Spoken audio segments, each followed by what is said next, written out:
हा अभंग संत तुकाराम महाराजांचा आहे. यामध्ये त्यांनी मानवी मनाला उपदेश केला आहे की संसारात गुंतून न पडता ईश्वराच्या भक्तीमध्ये वेळ घालवणेच श्रेयस्कर आहे. या अभंगाचा सरळ मराठी अर्थ खालीलप्रमाणे आहे. अभंगाचा भावार्थ: हरीच्या जागरणा जाता कारे नये मना.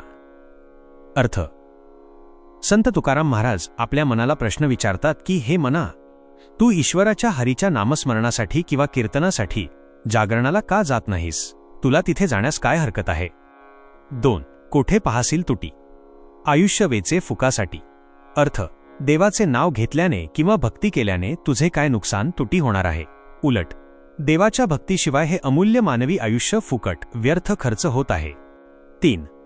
ज्यांची तुझ गुंती ते तो मोकलिती अंती. अर्थ: ज्या प्रपंचात नातेवाईकांमध्ये किंवा मित्रमंडळींमध्ये तू गुंतलेला आहेस, ज्यांचा तुला मोह झाला आहे, ते सर्वजण अंतकाळी मृत्यूसमयी तुला एकटे सोडणार आहेत. शेवटच्या प्रवासात कोणीही सोबत येणार नाही. 4. तुका म्हणे बरा लाभ काय तो विचारा. अर्थ: शेवटी तुकाराम महाराज म्हणतात की हे मना, तूच विचार कर की तुझा खरा फायदा लाभ कशात आहे? क्षणिक सुखात की शाश्वत ईश्वराच्या भक्तीत? भक्ती करण्यातच तुझे खरे कल्याण आहे. थोडक्यात तात्पर्य: माणूस आयुष्यभर संसारात आणि लोकांमध्ये गुंतून राहतो, पण मृत्यूसमयी हे सर्व मागे राहते. त्यामुळे हे आयुष्य व्यर्थ न घालवता वेळीच ईश्वराच्या चरणी लीन व्हावे आणि हरिनाम घ्यावे, असा मोलाचा उपदेश तुकाराम महाराजांनी यात केला आहे.